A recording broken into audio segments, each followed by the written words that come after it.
Welcome to The Explainer. Today, we're diving headfirst into a cosmic crime scene. Seriously, it's a mystery so big it makes you question, well, everything. Are we missing most of the universe's stuff? Or are the fundamental laws of physics we rely on just wrong? Okay, so let's get right to the scene of the crime. And the crime scene? It's basically every large galaxy we can see. It turns out they're all getting a huge cosmic speeding ticket, breaking a law we thought was unbreakable. So, you gotta picture this.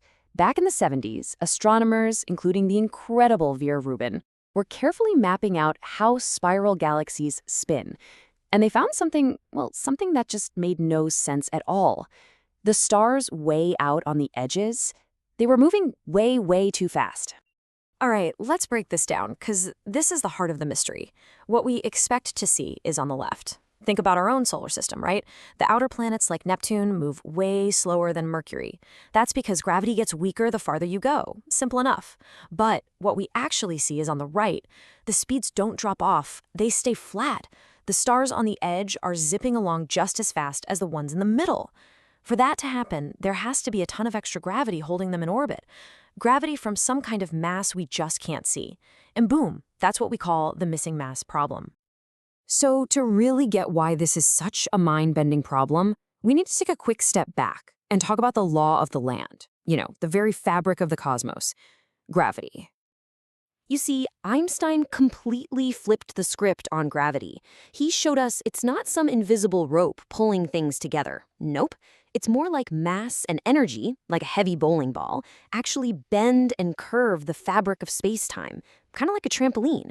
And things like planets and stars, they're just rolling along the curves created by that bend. And here's a wild little historical tidbit.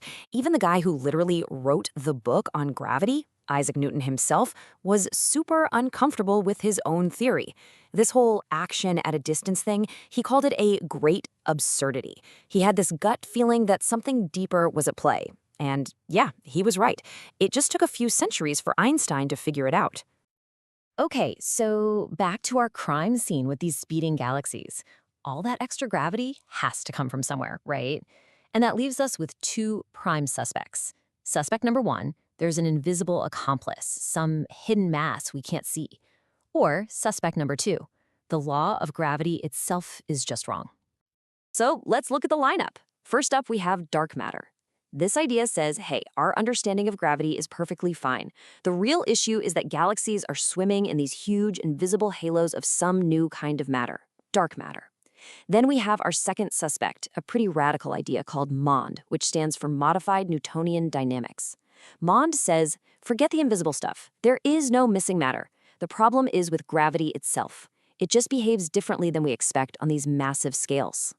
So, which is it? A new particle or new physics? To figure this out, we gotta look at the evidence.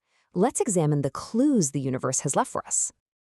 All right, clue number one takes us right back to where we started, those weirdly flat galaxy rotation curves. And this is where things get really, really interesting. For MOND, this is a huge win. You take its simple formula, plug in the visible mass of a galaxy, and bam, it predicts the rotation speed with uncanny precision. It just works. Dark matter, well, it's a bit different. It's less of a prediction and more of a custom fit. For every single galaxy, you have to add in a specially shaped, invisible halo with just the right amount of dark matter to make the observations match the theory. Okay, now for our next clue. And this one is a big one. We're talking about a spectacular cosmic car crash between two gigantic clusters of galaxies. It's called the Bullet Cluster. So check this out. These two clusters flew right through each other. Now, most of their normal visible matter is in the form of these huge clouds of hot gas. And when they collided, that gas basically smashed into itself and got stuck right in the middle. But here's the crazy part. Scientists used a trick called gravitational lensing, which is just mapping where gravity is by seeing how it bends light from behind. And they found that the center of gravity wasn't with the gas. The bulk of the gravitational pull kept on going, right along with the galaxies themselves. The gravity and the visible matter were in two different places.